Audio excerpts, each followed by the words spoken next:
Aside from ballast, the most common texture on the model railway has got to be grass. Even an urban layout will have its parks and gardens, but it's possibly one of the hardest to make look really good.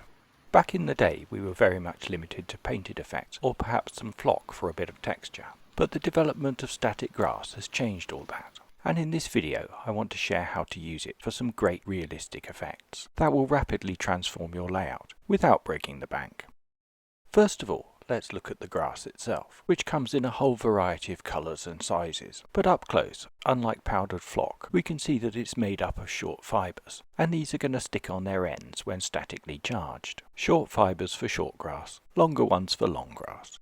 Now we need a way to create the static charge, and for this I've got a battery-powered static grass applicator. Mine's a relatively cheap and cheerful model, but the principle is exactly the same as the more expensive cousins. With the button pushed, that mesh becomes charged, which in turn charges the fibres as they're shaken through towards the crocodile clip at the other end of the circuit, and they'll land end on and stick in the glue we've got below. So let's do a little demo and put the theory to the test. In the hopper of the applicator, I've got some of that 6mm grass you saw earlier, and I'm shaking it pretty vigorously over my glue patch. The ends of the charged fibres are attracted to that crocodile clip, which doesn't actually need to be touching the surface, as it's not conductive anyway. The fibres that land outside the glue area just fall over, as some do on the glue, but we've got enough standing up on their ends to begin to create the effect we want. Just a quick word of warning, even though our applicator is battery powered, that charge gets pretty peppy, so don't touch the mesh and discharge it after use. Before I get to applying the grass on the layout itself, I just want to quickly walk through my method of building the relief. This starts with layers of foam board, roughly cut to shape, and then hacked away at with a scalpel. I've also got a couple of layers below track level, which can be excavated to form embankments and my stream.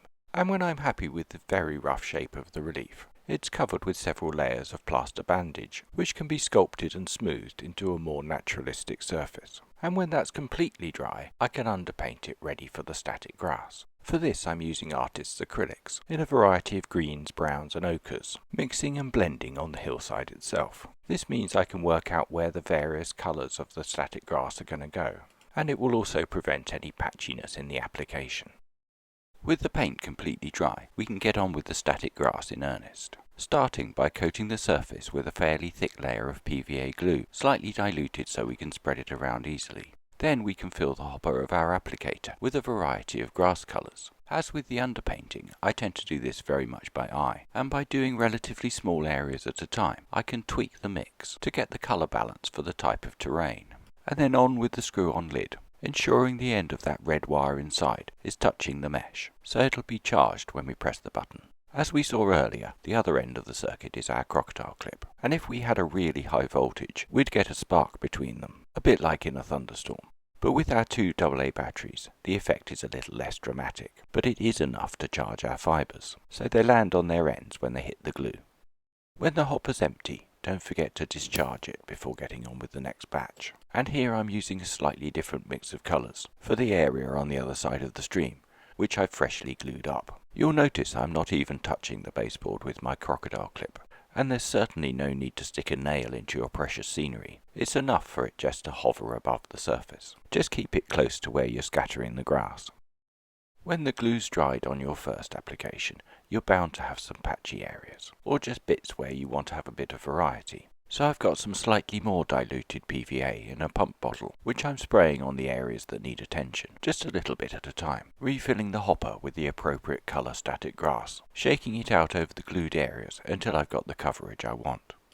Now different types of terrain require different approaches, and for my cottage garden I want a slightly more manicured effect. I also don't want the grass going underneath my removable cottage, so I'm just masking off the edges of the lawn before applying my dilute PVA glue. I'd figured such a small area wouldn't require underpainting, with the black foam board being sufficient, but in retrospect I wish I had, as I think I would have got a richer colour.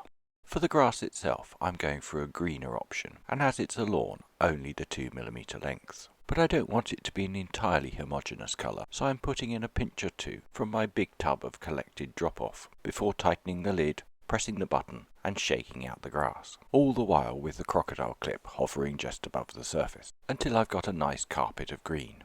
Then, not forgetting to discharge the applicator, I can remove the masking tape and clean up the overspill. The addition of a garden wall and a tree complete the effect.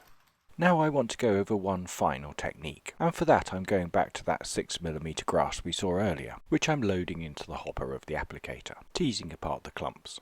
Now I want my longer grass to be along the sides of the stream, and this time I'm using my PVA glue straight out of the bottle, which should help the longer grass stay standing, and I'm applying it to the various areas I want it to cover. I'd previously applied some brown flock around the trees and the upper bank, which I'm not completely happy with, so I'm hoping the extra grass will blend it in better. So with crocodile clip in place, I'm giving the 6mm grass a good shake.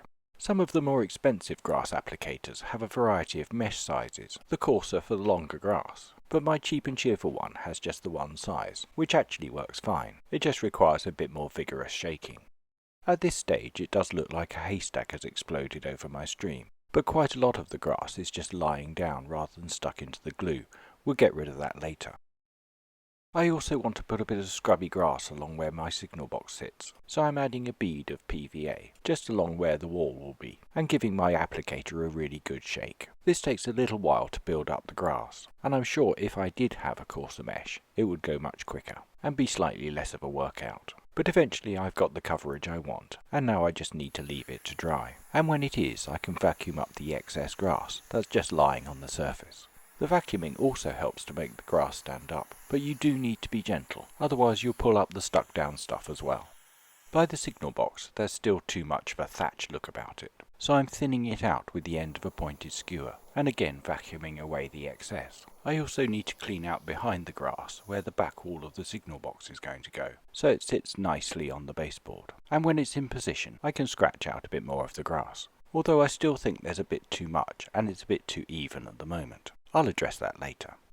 Now we want to give the stream the same treatment, using our skewer to scrape off the water surface and thinning out some of the clumpier bits on the bankside before vacuuming off the loose grass. And you can see that's really paid off, integrating the various bits of scatter and flock that I added to my first application of grass. And from down low you can really see the 3D effect.